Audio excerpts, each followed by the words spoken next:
대한민국 청소년의 회뉴스 김영훈 사무국 인턴 기자, 형법 제311조, 모욕, 공연이 사람을 모욕한 자는 1년 이하의 징역이나 금고 또는 200만 원 이하의 벌금에 처한다.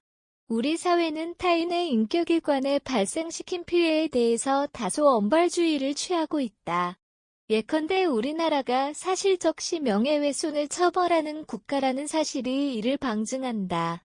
단언할 수는 없지만 필자의 사견으로는 집단주의적 성격을 지닌 한국 사회의 특성상 단독 하자로부터 발화되어 자신만을 향하고 있는 1대1 관계에서의 모욕일지라도 오로지 그 피해가 자신과 발화자 사이의 것으로 귀속되지만은 않는다는 점 때문인 것 같기도 하다.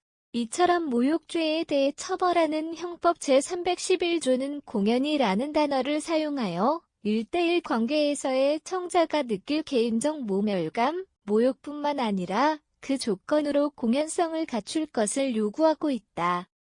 다시 말하자면 화자의 발화로 청자가 있게 될 잠재된 사회적 피해의 정도를 그 기준으로 삼고 있는 것이다. 범죄 성립의 조건이 공연성 모욕한 자로 다소 단순하고 추가적인 범행 도구의 마련 없이 입을 통한 발화로 충분히 이 조건들을 만족시킬 수 있는 가능성을 가지고 있다는 점에서 어쩌면 모욕죄는 우리가 가장 쉽게 접할 수 있을 형법적 사안이 될 수 있을 것이다. 그 때문에 우리는 안타까운 한 명의 피해자와 형법적 사안의 난립을 막기 위해서 이 두 조건 중 보다 주관적인 해석의 여지가 있는 공연성에 관하여 명확한 정의를 내릴 필요가 있다. 오랫동안 이 공연성에 대한 판례는 이어져 왔다. 그중 가장 최근 2024년령 1월령 4일 우리 대법원은 2022도 14,571 판결을 통해 그 조건을 더욱 명확하게 내비쳤다. 특히 이 사안의 쟁점은 공연성이 직접적으로 인정되지 않고 추후 전파 가능성이 인정되는 경우로서 일반적인 1차적 발화의 공연성에서 벗어나서 상대방을 통한 2차적인 발화를 통한 공연성 인정 가능성의 조건을 살펴보았다는 점에서 큰 의의가 있다. 판례는 이에 대해서 다음과 같은 구체적인 조건을 판시했다. 1. 발언을 하게 된 경위와 당시 상황. 2. 발언의 내용과 방법. 3. 행위자의 의도와 행위자 상대방의 태도. 4. 행위자 상대방 피해자의 관계와 지위. 5. 상대방이 불특정 또는 다수인에게 전파할 가능성이 있는지. 판례는 이러한 구체적인 조건을 검토하여 해당 사안에 대해 파기환송 결정을 내렸다.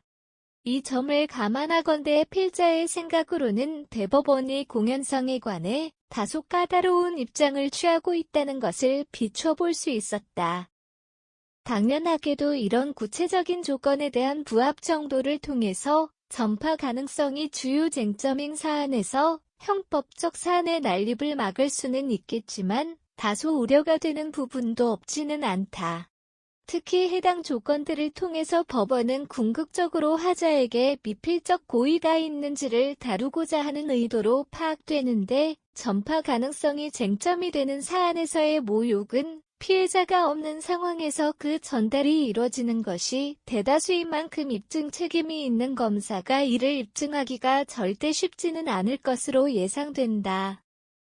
앞으로도 판례를 통한 구체화를 통해서 억울한 화자와 청자가 줄어들기를 바랄 뿐이다.